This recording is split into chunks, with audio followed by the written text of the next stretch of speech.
नमस्कार मित्रांनो, मी डॉक्टर सचिन गायकवाड तुमचं या विश्वांकुर आयुर्वेद या युट्यूब चॅनलवर स्वागत करीत आहे। मित्रांनो, आहारामध्ये आपण कुठलं मीठ घेतलं पाहिजे? साधं मीठ की सैंधव मीठ? साधं मीठ खाल्ल्यामुळे काय तोटे होतात व सैंधव मिठामुळे आपल्याला काय फायदा होऊ शकतो? या दोन्ही मिठाचा बॅलन्स आपण आहारामध्ये कसा ठेवला पाहिजे याविषयी सविस्तर माहिती आपण या व्हिडिओमध्ये जाणून घेणार आहोत। मित्रांनो, तुम्ही या युट्यूब चॅनलवर नवीन असाल तर चॅनल अवश्य सबस्क्राईब करा। मित्रांनो, आयुर्वेद संहितेमध्ये मिठाचं सविस्तर वर्णन करण्यात आलेलं आहे। मिठाचे गुणधर्म, मिठाचे प्रकार या गोष्टींविषयी सविस्तर माहिती सांगण्यात आलेली आहे।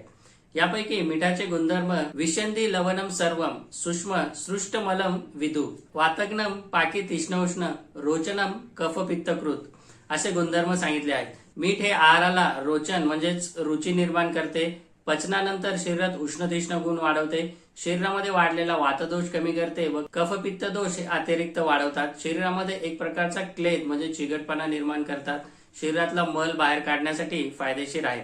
अशा पद्धतीने सर्वसाधारण मिठाचे गुणधर्म आहेत। आयुर्वेदामध्ये मिठाचे 7 प्रकार सांगितले आहेत। सैंधव, सवर्चल, बीड, सामुद्र, औद्भिद, सांबर व कृष्ण लवण असे वेगवेगळे प्रकार सांगितलेले आहेत। या मिठाच्या प्रकारांपैकी सामुद्र लवण म्हणजे साधं मीठ व सैंधव लवण म्हणजे सैंधव मीठ ह्या मिठाचे प्रकार आपण खाण्यासाठी वापरत असतो।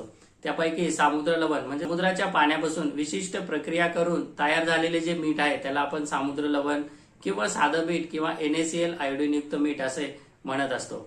हे जे मीठ आहे यामधले जे NaCl आहे त्यामधला जो सोडियम हा घटक आहे हा हायग्रोस्कोपिक आहे। व्यवहारात आपण बघतो की हे मीठ आपण उघड्यावर ठेवल्यानंतर हे ओलसर होतं, म्हणजे काय तर हे वातावरणातील पाणी शोषून घेतं। हीच प्रक्रिया हे मीठ शरीरामध्ये गेल्यानंतर देखील होत असतं। मीठ ज्यावेळेस अतिरिक्त प्रमाणामध्ये शरीरामध्ये जातं, शरीरातलं पाणी शोषून घेतं, त्यामुळे रक्तवाहिन्यामध्ये दबाव जो आहे ते मोठ्या प्रमाणावर वाढत असतो। त्यामुळे ज्या रुग्णांना ब्लड प्रेशर किंवा रक्तदाबाचा त्रास आहे अशा रुग्णांना मीठ कमी खाण्याचा सल्ला दिला जातो। त्याचप्रमाणे या मिठामुळे अतिरिक्त राहिलेलं जे पाणी आहे शरीरामध्ये ते एक प्रकारे शरीरावर सूज निर्माण करतं व अशा व्यक्तींमध्ये जास्त प्रमाणात वजन वाढण्याची शक्यता राहते।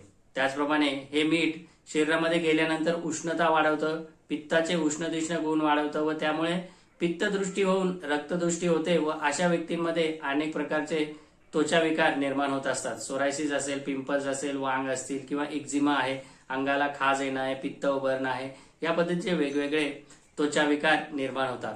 पूर्वीच्या काळामध्ये आयोडीनची कमतरता असल्यामुळे गायटर म्हणजेच गालगुंड नावाचा एक आजार होत असतो, परंतु आज आपण आहारामध्ये मोठ्या प्रमाणात आयोडीनयुक्त मीठ घेतो, त्यामुळे हा आजार तर होत नाही, पण जास्त प्रमाणात आयोडीन शरीरात गेल्यामुळे जास्त प्रमाणात आयोडीनयुक्त मीठ शरीरात गेल्यामुळे थायरॉइड तयार होत राहतो। वेगवेगळ्या संशोधनामध्ये ही गोष्ट समोर आलेली आहे। हे जे साधं मीठ आहे ते शरीरामध्ये एक प्रकारे चिकटपणा म्हणजेच क्लेद देखील वाढवणार आहे। त्यामुळे ज्या रुग्णांच्या शरीरावर जखमा असतात, जसे की डायबिटीजचे काही पेशंट्स असतील, अशा पेशंटच्या जखमा लवकर भरून येत नाही, त्यामुळे या रुग्णांना देखील हे साधं मीठ कमी प्रमाणातच घेतलं पाहिजे। मित्रांनो, हे मीठ अन्नाला रुची निर्माण करण्याचं काम करत असतं, त्यामुळे मिठाचे खारट पदार्थ आहेत जसे की ब्रेड असतील, बिस्किट असेल, वेफर्स असतील, हे चवीला अतिशय चविष्ट लागतात। आपण एक पदार्थ खाल्ला की आपलं मन भरत नाही व आपल्याला सारखे व जास्त प्रमाणात हे पदार्थ खाण्याची इच्छा होते, त्यामुळे कळत न कळत अतिरिक्त प्रमाणामध्ये मीठ जे आहे ते आपल्या शरीरामध्ये जात असतं। याचे गंभीर दुष्परिणाम आपल्या आरोग्यावर दिसून येतात। सैंधव मिठाचे आपल्याला काय फायदे होऊ शकतात याविषयी आपण माहिती जाणून घेऊयात। आयुर्वेदानुसार सैंधव लवणम उत्तम म्हणजे सर्व प्रकारचे मीठ आहे त्यामध्ये सैंधव लवण हे सर्वात उत्तम आहे।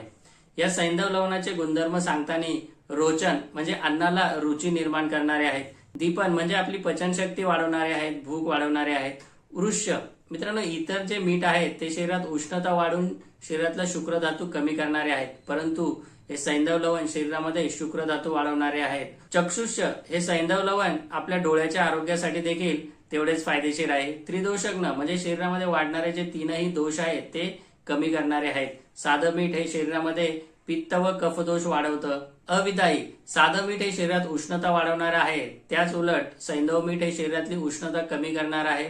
सैंधव मीठ शरीरामध्ये गेल्यानंतर उष्णता व जळजळ वाढत नाही। सैंधव मीठ हे चवीला गोड आहे म्हणजेच काय मधुर रसाचं आहे, त्यामुळे ते शरीरामध्ये वात आणि पित्तदोष कमी करण्यासाठी देखील फायदेशीर ठरतं। मित्रांनो, हे गुणधर्म जर आपण बघितले तर सैंधव मीठ हे आपल्याला साध्या मिठापेक्षा जास्त फायदेशीर आहे, परंतु आहारामध्ये आयोडीनची देखील आपल्याला तेवढीच गरज पडणार आहे, त्यामुळे फक्त सैंधव मीठ घेऊन भागणार नाही।